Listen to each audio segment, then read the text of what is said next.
Halo Genjoters, selamat datang kembali di Storyline. Gimana kabarnya? Sukses dapetin doi? Di video kali ini saya akan menceritakan alur cerita film dengan judul Killing Me Softly.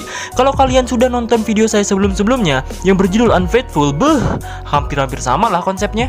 Intinya film ini menceritakan seorang wanita yang berselingkuh bahkan melakukan pergenjotan dengan pria lain.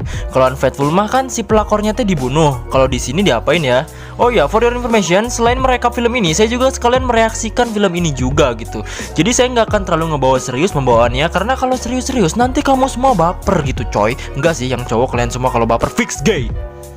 Tapi sebelum dimulai, saya sarankan untuk kalian semua resapi jalan ceritanya. Pokoknya fokus dan teliti aja deh nontonnya. Kalau nggak fokus, dijamin kalian akan liar karena di sini cukup banyak karakter yang sangkut menyangkut gitu. Jadi fokus aja, oke?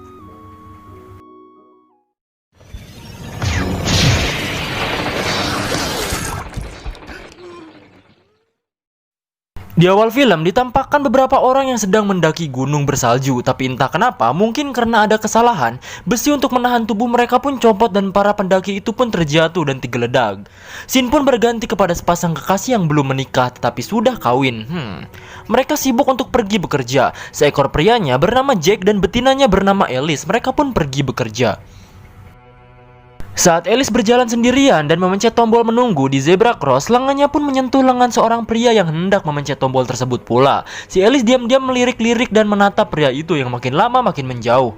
Setelah pulang bekerja, si Alice bertemu dengan pria ini lagi. Mereka pun saling tatap-tatapan dan tersenyum. Lalu Alice pun diajak naik mobil olehnya. Nih ya, entah kenapa orang-orang luar itu gampang banget anjing ngegayatnya cewek teh. Aing mah anak tetangga ge hese anjim. Di jalan mereka pun berkenalan, tetapi si cowok ini belum ngasih tahu namanya. Saat sampai rumah, Alice pun masuk dan nying persetan dengan dolar kuning. Pria ini pun langsung mendekap Alice dan menciumnya dan mereka pun langsung bergenjotan. Goblok banget si Alice, gimana kalau pasangannya tahu coba bikin bulu kanjut berdiri bangke. Setelah nikmat, pria itu pun langsung nyuruh Alice buat balik lagi besok. Si Alice nolak karena masih mikirin perasaan cowoknya di rumah. Keesokan harinya, saat ia berjalan, ia pun menemukan buku tentang si pria tadi. Ternyata pria tadi adalah seorang pendaki dan bernama Adam. Si Alice pun OTW ke rumah si Adam dengan keadaan sange. Ia pun sampai dan menemui Adam dan mereka pun bergenjotan kembali. Setelah selesai, Adam pun menceritakan perihal dirinya yang menyelamatkan teman-teman saat mendaki di gunung es. Si Alice pun cuma ngangguk-ngangguk aja. Lalu Alice pun hendak pulang dan memakai kancutnya, tapi si Adam tidak memperbolehkannya. Malamnya, saat si Jack alias cowoknya ini bersantai, si Alice langsung bilang bahwa ia akan meninggalkannya. Si Alice sambil nangis bercerita bahwa ia bertemu seseorang dan langsung bergenjotan bersama. Sontak si Jack kaget dan marah-marah sampai meja pun ia balikan karena emosi. Tanpa pikir panjang, si Alice pun langsung cabut dari rumah si Jack dan pergi ke rumah si Adam. Saat sampai rumahnya, ternyata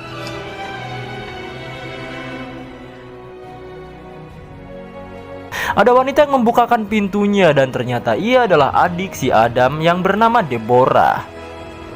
Alice pun masuk, mereka pun mengobrol perihal si Adam. Lalu Alice pun meminta alamat rumah aslinya si Adam. Ia pun langsung OTW ke rumahnya. Saat ia mengetuk pintunya, tak ada seorang pun yang membukakan pintu. Alice pun langsung menunggu di luar. Tiba-tiba si Adam datang dan langsung nyium dan menggerayangi si Alice. Ini anjir, Udin Petot ini mah udara dingin pengen.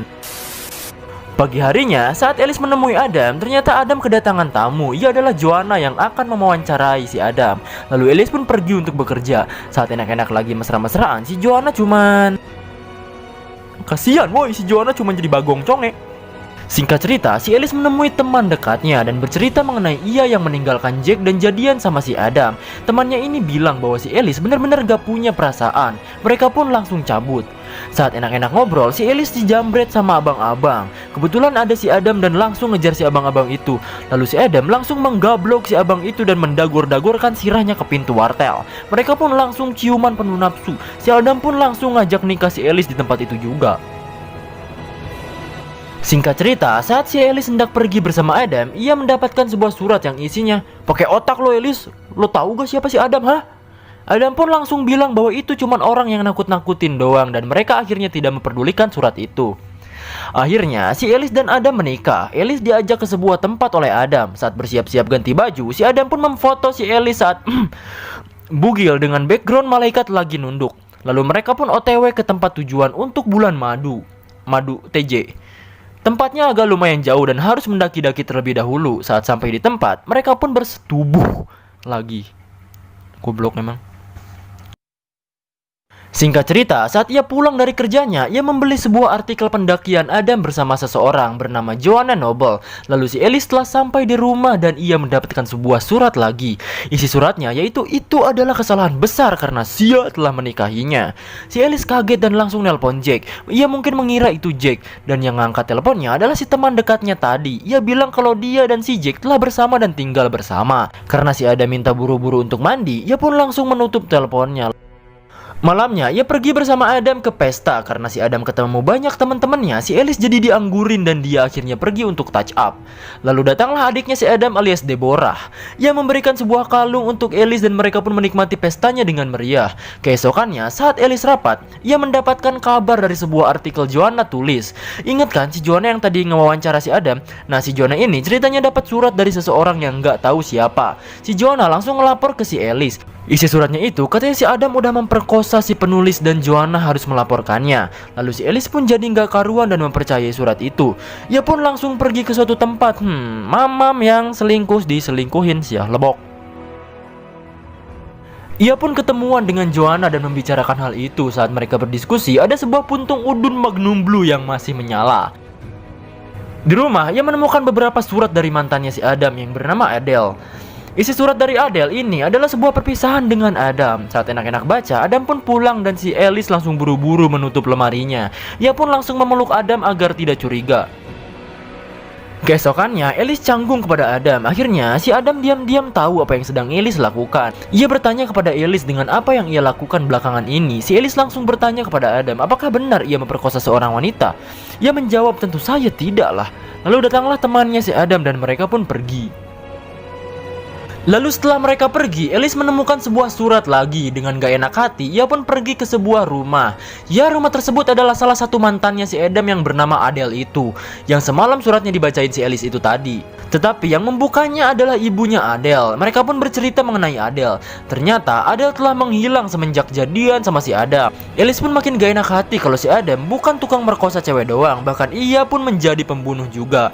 Ellis mengambil sebuah foto si Adele yang lagi bugil dan backgroundnya sama persis, yaitu malaikat yang lagi tungkul sama seperti foto si Ellis itu. Lalu Ellis pun langsung pergi dari rumah Adele. Saat malam hari, ia pun melihat fotonya yang sama persis seperti foto si Adele. Ia pun ketakutan karena si Adam adalah seorang pembunuh. Lalu saat ia melihat ke arah belakang, si Adam lagi sebat dan langsung mendekatinya. Si Adam pun mengikat kedua lengan dan kaki Ellis. Ia langsung marah-marah dengan apa yang dilakukan Ellis belakangan ini, seperti menyembunyikan sesuatu. Lalu si Ellis pun memohon untuk dibuka karena kebelet pengen pipis. Setelah diperbolehkan untuk pipis, si Ellis pun langsung kabur dari rumah itu dan si Adam pun mengejarnya. Ellis pun pergi ke kantor polisi dan melakukan interogasi. Ia bilang bahwa suaminya adalah seorang pembunuh. Tapi karena dengan bukti yang sangat tidak kuat, polisi itu pun tidak memperdulikannya. Bahkan si polisi itu membuka tirai ruangan sebelahnya yang isinya adalah Adam, yang lagi melapor bahwa ia kehilangan istrinya.